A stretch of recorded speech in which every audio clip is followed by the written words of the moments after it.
Hello friends, good morning. आपका channel में स्वागत है। हम आज इस वीडियो में 12 दिसंबर 2020 के करंट अफेयर्स को कवर करेंगे। हम आगे चलते हैं सवालों की ओर। पहला सवाल है, शौकत मिर्जियोयेव किस देश के राष्ट्रपति हैं? सवाल है, शौकत मिर्जियोयेव किस देश के राष्ट्रपति है? इसका जवाब है उज्बेकिस्तान। फ्रेंड्स, अभी नरेंद्र मोदी जो हमारे पीएम हैं, उन्होंने उज्बेकिस्तान के जो राष्ट्रपति है उनके साथ में वर्चुअल शिखर सम्मेलन में भाग लिया है। और जो दोनों जो लीडर है उन्होंने मिलके जो आतंकवाद के खिलाफ मजबूती से लड़ने का भी जो है जो समझौता किया है। और कुल मिला के दोनों देशों ने 9 समझौते पे हस्ताक्षर किए इसके दौरान। और जो अफगानिस्तान जो हमारा देश है, जो पड़ोसी देश है, वहां पे जो अशांति छाई है उसको भी जो जो उससे निपटने के लिए भी दोनों देशों ने एक, और अफगानिस्तान के कंट्रोल में सिचुएशन हो ऐसा जो करने का दोनों ने आश्वासन दिया है। दोस्तों, इसके साथ ही जैसे हम जानते हैं कि जो ये राष्ट्रपति हैं उज्बेकिस्तान के, शौकत मिर्जियोयेव, ये 2018 और 19 में भी भारत में आ चुके हैं। और जो हमारे प्रधानमंत्री मोदी जी हैं वो 2015 और 16 में उज्बेकिस्तान देश की यात्रा कर चुके हैं। तो हम उज्बेकिस्तान के देश के बारे में थोड़ा और जानते हैं। इसकी राजधानी है ताशकंद और इसकी जो मुद्रा है, जो करेंसी है, वो है उज्बेकिस्तानी सोम। जैसा कि परीक्षा में पूछा जाता है राजधानी और मुद्रा, तो उस चीज को ध्यान में रख के हमें ये दोनों याद रखना है। हम बढ़ते हैं सवाल नंबर 2 की तरफ। सवाल नंबर 2 है, प्रधानमंत्री मातृ वंदना योजना से 1 करोड़ से अधिक गर्भवती महिलाओं ने लाभ उठाया। यह योजना कब शुरू की गई थी? बहुत ही महत्वपूर्ण सवाल है। जो हमारी जो सरकार की जो योजनाएं हैं उनका कई बार पूछा जाता है कि योजनाओं का क्या उद्देश्य है और ये योजना है कब शुरू की गई थी। तो ये जो योजना है प्रधानमंत्री मातृ वंदना योजना, ये 1 जनवरी 2017 से शुरू की गई थी। हम इस योजना के बारे में थोड़ा और डिटेल में जानेंगे, थोड़ी गहराई से समझेंगे इसके बारे में। ये जो योजना है गर्भवती और जो स्तनपान कराने वाली जो महिलाएं हैं उनके कल्याण के लिए स्टार्ट की गई थी, उनके लिए शुरू की गई थी। हम इसके बारे में थोड़ा सा और कवर करते हैं योजना के बारे में। ये जो योजना है 2010 में इंदिरा गांधी मातृत्व सहयोग योजना के रूप में शुरू की गई थी और 2014 में इसका नाम बदलकर मातृ सहज योजना रखा गया था। लेकिन उसके बाद जो हमारे प्रधानमंत्री नरेंद्र मोदी जी हैं उन्होंने 1 जनवरी 2017 को इसका जो नाम बदलकर जो मातृत्व सहयोग योजना थी उसका नाम बदल के प्रधानमंत्री मातृ वंदना योजना रख दिया, PMMVY। इसका फुल फॉर्म एग्जाम में पूछ सकता है। ये जो सरकारी योजना है वो जो महिला एवं बाल विकास मंत्रालय है, ministry of women and child development, उसके द्वारा इंप्लीमेंट की जाती है। और ये जो योजना है इसका जो मकसद है, जो महिलाएं हैं उनको आर्थिक रूप से मजबूत करना होता है, ताकि अपने साथ साथ में अपना जो बच्चा जो है नवजात जो बच्चा है उसकी भी देखभाल कर सके और अपना जो कामकाज है उसमें जल्दी से जल्दी शुरू ना करे, थोड़ा सा टाइम ले, थोड़ा सा पर्याप्त आराम करे, उसके बाद ही वो जो है अपना जो रेगुलर जो लाइफ है उसको स्टार्ट कर सके। ये जो योजना है 2013 का जो राष्ट्रीय खाद्य नियम है, खाद्य सुरक्षा नियम है, उसके तहत चला गया है। और इस योजना के तहत जो महिला है उसको 3 किस्तों में कुल मिला के 6,000 रुपए की जो आर्थिक सहायता प्रदान की जाती है। दोस्तों, हम आगे की तरफ चलते हैं। हमारा जो अगला सवाल है सवाल नंबर 3, बहुत ही महत्वपूर्ण न्यूज है। यह है, जो बाइडेन और कमला हैरिस 2020 के person of the year select के रूप में हुए हैं। ये जो टाइम मैगजीन है इसने किसको संयुक्त रूप से 2020 का पर्सन ऑफ द ईयर मनोनीत किया है? जैसा कि हम जानते हैं अमेरिका के जो नए जो राष्ट्रपति के रूप में जो बाइडेन अभी आए हैं सामने चुनाव में, और उपराष्ट्रपति के रूप में कमला हैरिस, तो दोनों को चुना है इस टाइम मैगजीन ने। हम एक बार थोड़ा पूरा पीछे जाके 2019 का भी समझ लेते हैं कि किसको चुना गया था इस मैगजीन ने पर्सन ऑफ द ईयर। तो 2019 में जो स्वीडन की जो ग्रेटा थनबर्ग है, जो कि जलवायु जो एक्टिविस्ट है, उसको अब ये मैगजीन ने पर्सन ऑफ द ईयर घोषित किया गया था।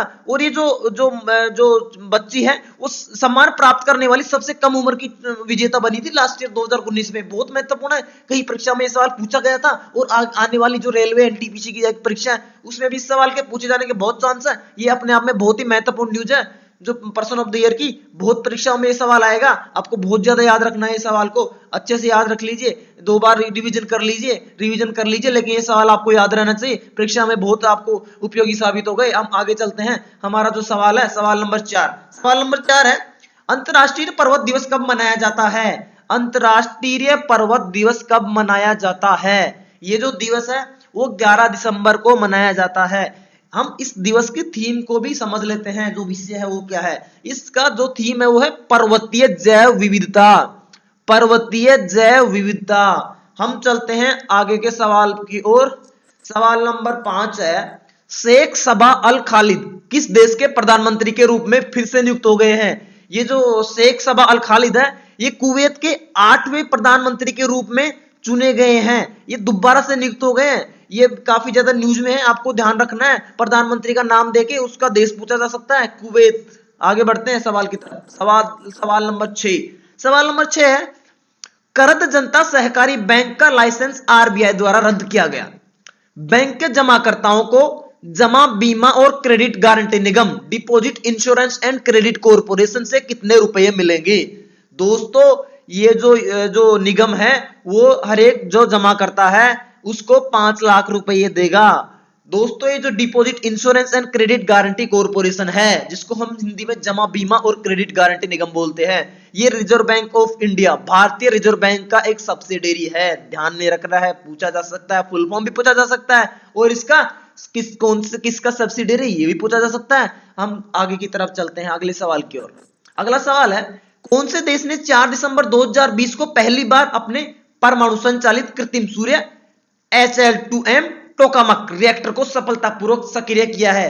ऐसा करने वाला देश है चाइना, चीन। हम आगे की तरफ चलते हैं हमारे अगले सवाल की ओर। हमारा अगला सवाल है, बांग्लादेश ने द्विपक्षीय व्यापार को बढ़ावा देने के लिए 6 दिसंबर 2020 को कौन से देश के साथ अपने पहले तरजीही व्यापार समझौते, जिसको हम प्रेफरेंशियल ट्रेड एग्रीमेंट बोलते हैं, पर हस्ताक्षर किए हैं? ऐसा करने वाला देश है भूटान, और ये बांग्लादेश का पहला पीटीए है जो कि भूटान के साथ किया गया। जो द्विपक्षीय जो व्यापार है, जो ट्रेड है, उसको बढ़ावा देने के लिए दोनों देशों ने मिलकर एग्रीमेंट किया है। हम आगे की तरफ चलते हैं अगले सवाल की ओर। अगला जो सवाल है बहुत ही महत्वपूर्ण है, हमारे जो पड़ोसी देश बांग्लादेश उससे संबंधित है। सवाल है, बहुचर्चित पदम पुल परियोजना, पदम ब्रिज प्रोजेक्ट किस देश से संबंधित है? ये जो प्रोजेक्ट है वो बांग्लादेश से संबंधित है। हम इसके बारे में थोड़ा सा डिटेल में कवर करते हैं। ये जो ब्रिज है, इसकी जो लंबाई है वो 6.15 किलोमीटर है, और ये जो बांग्लादेश जो देश उसके दक्षिण भाग में स्थित है। और ये जो प्रोजेक्ट है बांग्लादेश की काफी ज्यादा महत्वपूर्ण है। इनकी जो प्रधानमंत्री है शेख हसीना जी, उन्होंने कहा कि ये जो ब्रिज है जिसके अंदर टोटल 41 स्पान है, वो उसका जो इनॉग्रेशन होगा, जो कंप्लीशन, अपने आप में बांग्लादेश के लिए एक हिस्टोरिक डे है। बहुत ही महत्वपूर्ण सवाल है, बहुत ही महत्वपूर्ण पुल है बांग्लादेश के लिए। ये जो बांग्लादेश है उसका जो व्यापार है, उसका जो कनेक्टिविटी है, उसको दक्षिण जो भाग है उसके लिए बहुत ही महत्वपूर्ण साबित होगा। तो बांग्लादेश जो है उसको डेवलपमेंट, जो विकास है, उसको आगे बढ़ने के लिए जो प्रोजेक्ट है काफी ज्यादा महत्वपूर्ण माना जा रहा है। और ये जो प्रोजेक्ट इसका 2015 में शिलान्यास रखा था इनकी जो प्रधानमंत्री शेख हसीना जी ने, और इसका जो काम है 2017 में स्टार्ट हुआ था। इसमें टोटल कुल मिला के 41 स्पान है, बहुत ज्यादा महत्वपूर्ण है, आपको याद रखने की जरूरत है। अगले सवाल की ओर चलते हैं। सवाल नंबर 10 है, हाल ही में भारतीय मूल के किस व्यक्ति को नासा ने अपने आर्टेमिस चंद्रमा मिशन के लिए 18 अंतरिक्ष यात्रियों में से एक के रूप में चुना है? जो टोटल 18 जो अंतरिक्ष यात्रियों के रूप में चुना गया है उनमें से एक है हमारे भारत देश के राजाचारी जी। ये जो मिशन है, जो आर्टेमिस मिशन है, ये नासा का है। नासा अमेरिका की स्पेस एजेंसी है। ये चंद्रमा पे लैंड करने के लिए मिशन है, और ये जो है आने वाले टाइम में इस मिशन के तहत जो नासा है वो चंद्रमा पर लोगों को भेजना चाहती है। इस मिशन में जो सेलेक्ट है उन लोगों को ट्रेनिंग दी जाएगी जो नासा के द्वारा। हम आगे चलते हैं अगले सवाल की ओर। अगला सवाल है, पद्मश्री जो अवार्डी है, जो विनर है अस्ताद देबू का निधन हो गया, वह किस क्षेत्र से संबंधित थे? जो अस्ताद जो देबू हैं वो बड़े फेमस जो है डांसर थे, डांस विद्या से संबंधित थे, और उनका थोड़ा योगदान हम समझने की कोशिश करते हैं, और उनकी जो प्रसिद्धि वो भी थोड़ी समझते हैं हम। उसका जो योगदान है वो है कथक और कथकली को एक साथ जोड़कर डांस की एक नई विद्या, नई फॉर्म इन्होंने विकसित की थी। और हम आगे की तरफ चलते हैं। जो ये हमारे जो अस्ताद देबू जी हैं, इनका जो जन्म है वो गुजरात में हुआ था। याद रखने की जरूरत है, पूछ सकते हैं कि कौन से राज्य में इसका जन्म हुआ था। आगे चलते हैं हम। और इनको इनकी जो प्रसिद्धि है, इनकी जो योगदान है, उसके लिए 1996 में संगीत नाटक अकेडमी अवार्ड मिला था, और 2007 में इनको पद्मश्री अवार्ड से सम्मानित किया गया था। इनके जो कार्य है उनके लिए, जो अपनी जो डांस जो है नृत्य विद्या में इनके योगदान के लिए, बहुत ही महत्वपूर्ण आदमी पर्सन है, न्यूज में जो है बहुत ही महत्वपूर्ण है, आपको याद रखना है। आगे बढ़ते हैं सवाल नंबर 12 की तरफ। सवाल नंबर 12 है, जम्मू और कश्मीर उच्च न्यायालय के वर्तमान मुख्य न्यायाधीश कौन है? जम्मू और कश्मीर उच्च न्यायालय के वर्तमान में मुख्य न्यायाधीश कौन है? ऐसे सवाल परीक्षा में पूछे जा रहे हैं, जैसा कि हमने अभी अभी दिल्ली पुलिस के अंदर भी देखा गया है। तो राज्य से रिलेटेड थोड़ा अंदर घुस के सवाल पूछ रहे हैं, तो जो न्यूज में रहते हैं वो हमको कवर करने हैं। इसका सही जवाब है राजेश बिंदल। जम्मू कश्मीर उच्च न्यायालय के अभी मुख्य न्यायाधीश हैं राजेश बिंदल जी। आगे बढ़ते हैं हम सवाल नंबर 13 की तरफ। सवाल नंबर 13 है, बहुत ही महत्वपूर्ण है। रोशनी अधिनियम 2001 किस राज्य से संबंधित है? रोशनी अधिनियम 2001 किस राज्य से संबंधित है? ये पिछले 8 से 10 दिन के अंदर बहुत ज्यादा न्यूज में है। इसका जवाब है जम्मू कश्मीर। हम इसको समझने की कोशिश करते हैं कि इस कानून को रोशनी अधिनियम क्यों कहते हैं। जैसा कि हमने देखा है कि ये जो कानून है जम्मू और कश्मीर से संबंधित है। तो दोस्तों 2001 के अंदर वहां जो सरकार थी उसने इस एक्ट के तहत, इस अधिनियम के तहत 25,000 करोड़ रुपए का टारगेट रखा था कि जो सरकार है वो सरकारी खजाने में जोड़ेगी। जो यहाँ पे जो राज्य में जो इलीगल जो जमीन जिन्होंने हड़प रखी थी, जो राज्य की जमीन हड़प रखी थी, तो सरकार ने ऐसा सोचा था कि जो जमीन जो हड़प रखी है वो उन लोगों को बेचेगी, लेकिन एक जो प्रीमियम उनको पैसा देना पड़ेगा, जमीन की जो रेट है उससे ज्यादा, और वो जो जमीन है उसको जो है उनको स्थानांतरित कर देगी। उसके बदले में सरकार जो कुल मिला के 25,000 करोड़ रुपए कमाएगी, जो खजाने में जोड़ेगी। और जो 25,000 रुपए से जो 25,000 करोड़ रुपए जो कमाएगी, उस रुपये को सरकार जो राज्य में जो जल विद्युत है, जो हाइड्रो इलेक्ट्रिक पावर है, उसको जनरेट करने में काम लेगी, उसको विकास करने में, उसके लिए इंफ्रास्ट्रक्चर डेवलपमेंट के लिए काम लेगी। और जो पैसा आएगा उसको राज्य में विद्युत जो लाइट है, जो विद्युत है, उसको उत्पादन को बढ़ावा देने के लिए काम में लेगी। इसलिए इस कानून को रोशनी एक्ट यानी कि लाइट एक्ट कहा जाता है। मुझे उम्मीद है आपको ये कानून थोड़ा सा समझ में आ गया होगा। हम चलते हैं अगले सवाल की तरफ। अगला सवाल है, एशियाई विकास बैंक जिसको हम एडीबी बोलते हैं के अनुसार वर्ष 2021 के लिए भारत की जीडीपी वृद्धि का फोरकास्ट क्या है, पूरा अनुमान क्या है? अभी अभी एशिया डेवलपमेंट बैंक ने कहा है कि जो भारत की जो जीडीपी की जो ग्रोथ है, जो ग्रोस डोमेस्टिक प्रोडक्ट में जो ग्रोथ है, वो 2021 में -8%, माने कि 8% कॉन्ट्रैक्शन रहने का अनुमान लगाया इन्होंने, जो एडीबी है उसने। आगे बढ़ते हैं हम अगले सवाल की ओर। अगला सवाल है, भारत ने किस देश के साथ एयर बबल व्यवस्था के तहत उड़ानें शुरू करने का फैसला किया है? ये भारत ने नेपाल के साथ में एयर बबल व्यवस्था के तहत उड़ानें शुरू करने का फैसला किया। दोस्तों हम जो नेपाल है भारत का पड़ोसी देश है, बहुत ही महत्वपूर्ण है, आपको इसके बारे में भी जानकारी है जो रखनी है। हम इसका जो भारत का जो सिविल एविएशन है उससे रिलेटेड हम एक जो रेगुलेटर है उसको फुल फॉर्म और उसको समझते हैं। जो डीजीसी है उसका फुल फॉर्म है director general of civil aviation, director general of civil aviation. इसको हिंदी में बोलते हैं नागरिक उड्डयन महानिदेशालय। ये सिविल एविएशन जो है उसका जो रेगुलेटर है उसको देखता है, नियम कानून बनाता है, उल्लंघन वगैरह को देखता है, सब कुछ, सब लोग जो है इस इंडस्ट्री के सब जो कानूनों को पालन कर रहे हैं नहीं कर रहे हैं, और उनको पालन नहीं करने पे उनको सजा देता है, उनकी पेनल्टी लगाता है। ये सब देखने के मामले के लिए जो है एजेंसी है सरकार की नागरिक उड्डयन महानिदेशालय, जो कि सिविल एविएशन मंत्रालय के अंदर आता है। हम चलते हैं आगे सवाल नंबर 16 की तरफ। सवाल नंबर 16 है, स्पोर्ट्स से रिलेटेड है। सरदार पटेल क्रिकेट स्टेडियम किस राज्य में स्थित है? ये जो स्टेडियम है वो है मोटेरा, गुजरात, अहमदाबाद के अंदर स्थित है। जो सरदार पटेल है दुनिया का सबसे बड़ा क्रिकेट स्टेडियम है। ये अभी अब जैसे कि आपने देखा था कि जो फरवरी मार्च 2020 के अंदर जो प्रधानमंत्री मोदी जी हैं उन्होंने जो अमेरिका के जो राष्ट्रपति है डोनाल्ड ट्रंप उनको बुलाया था इस स्टेडियम का उद्घाटन करने के लिए। तो इसके साथ ही जो स्टेडियम है दुनिया का सबसे बड़ा क्रिकेट स्टेडियम हो गया है। इसकी जो सीटिंग कैपेसिटी है, जो दर्शकों की बैठने की जो क्षमता है, वो अभी 1,10,000 हो गई है, इसलिए इसको दुनिया का सबसे बड़ा क्रिकेट स्टेडियम भी कहा गया है। हम आगे चलते हैं सवाल नंबर 17 की ओर। सवाल नंबर 17 है, दिग्गज फुटबॉलर पाउलो रोसी का बुधवार सुबह निधन हो गया, वह किस देश से था?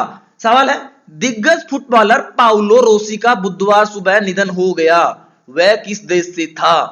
दोस्तों ये जो फुटबॉलर है पाउलो रोसी वो इटली के थे, और इन्होंने 1982 में जो इटली को है ना ये फुटबॉल वर्ल्ड कप जिताया था, बहुत ही बेहतर परफॉर्मेंस किया था इन्होंने। तो इसलिए ये जो पाउलो रोसी इटली के लिए काफी ज्यादा महत्वपूर्ण है फुटबॉलर है, जो आपको याद रखना है। सवाल पूछा जाएगा किसी ना किसी परीक्षा में यहाँ से इस पाउलो रोसी के बारे में, फुटबॉलर के बारे में, कौन से देश से थे। बहुत महत्वपूर्ण सवाल है, याद रखने को बहुत ज्यादा जरूरत है आपको इसको, बहुत ही महत्वपूर्ण है। आगे बढ़ते हैं सवाल नंबर 18 की तरफ।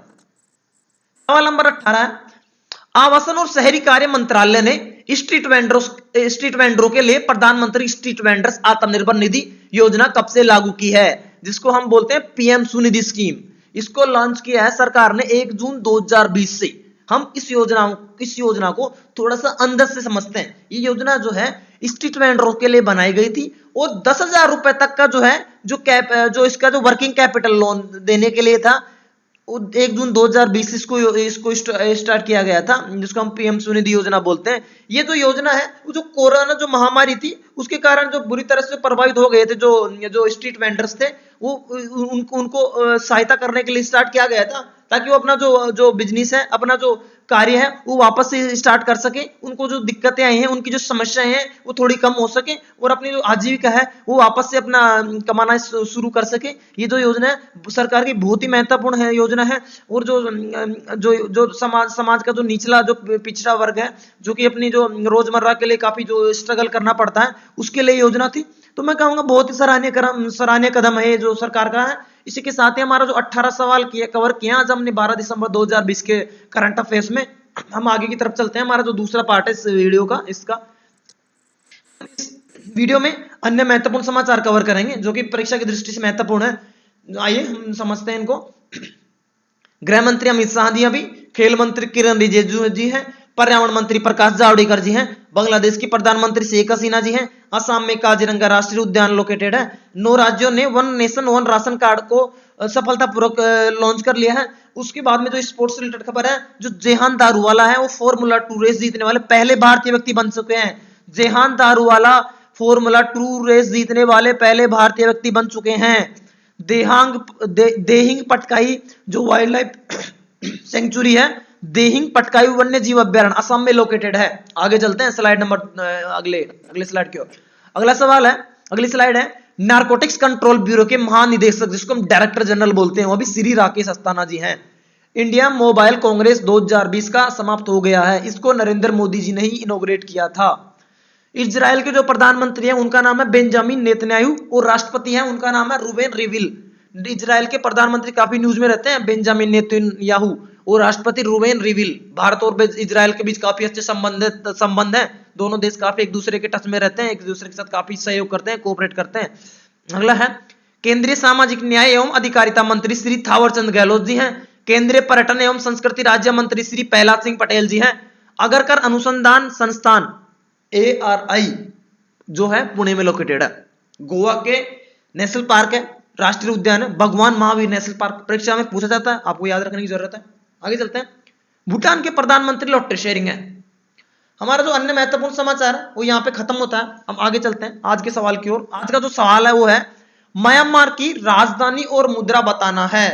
म्यांमार जो देश है भारत का पड़ोसी देश है और ये जो देश है वो न्यूज में इसीलिए आया है कि अभी अभी जो हाल ही में मादक पदार्थों की रोकथाम के लिए भारत और म्यांमार ने 5वीं द्विपक्षीय बैठक आयोजित की गई थी। तो इसी सवाल आज के सवाल के साथ मैं आपको छोड़ के जा रहा हूं। आज के सवाल का जवाब आप कमेंट्स में दें, म्यांमार की राजधानी और मुद्रा को बताएं। और इसी के साथ ही मैं ये वीडियो खत्म करता हूं दोस्तों। बहुत धन्यवाद देखने के लिए।